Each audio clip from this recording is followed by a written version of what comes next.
আজকে কথা বলবো যুবশক্তি পোর্টাল নিয়ে। অনেকে কমেন্ট করছেন 22 তারিখ তো পোর্টাল চালু হওয়ার কথা ছিল, এখনও কেন চালু হলো না। আজকের ভিডিওতে সেই বিষয়টা পরিষ্কার করব, তার জন্য ভিডিওটি শেষ পর্যন্ত দেখুন। এখন প্রশ্ন হলো, যুবশক্তি পোর্টাল কি সত্যি চালু হয়েছে? বর্তমান তথ্য অনুযায়ী সাধারণ মানুষের জন্য যুবশক্তি পোর্টাল এখনও চালু হয়নি। যদি চালু হয়ে থাকতো তাহলে অফিসিয়াল ওয়েবসাইটে আবেদন করার অপশন দেখা যেত এবং সরকারিভাবে সেই ঘোষণা প্রকাশ করা হতো। এখন আমি আপনাদের লাইভ দেখিয়ে দিচ্ছি অফিসিয়াল পোর্টালের বর্তমান অবস্থা। আপনারা নিজেরাই দেখুন আবেদনের অপশন আছে কি না। যদি না থাকে তাহলে বুঝতেই পারছেন এখনও আবেদন শুরু হয়নি।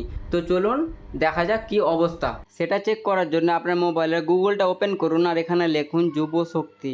লেখার পর এখানে দেখতেই পাচ্ছেন প্রথমে বাংলার যুবশক্তি, এখানে আপনি ক্লিক করুন। তারপরে এখানে অনেক রকম অপশন পেয়ে যাবেন। অপশন পেয়ে যাওয়ার পর এখানে প্রথমকার অ্যাপ্লিকেশন সাবমিশন, এখানে ক্লিক করুন। তারপরে এখানে দেখতে পাচ্ছেন স্পষ্ট লেখা আছে অ্যাপ্লিকেশন সাবমিশন ক্লোজড।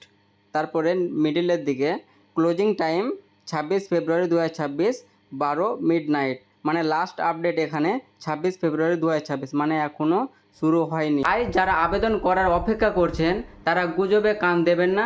সরকারিভাবে পোর্টাল চালু হওয়ার সঙ্গে সঙ্গেই আমি আপনাদের সবার আগে আপডেট জানিয়ে দেব।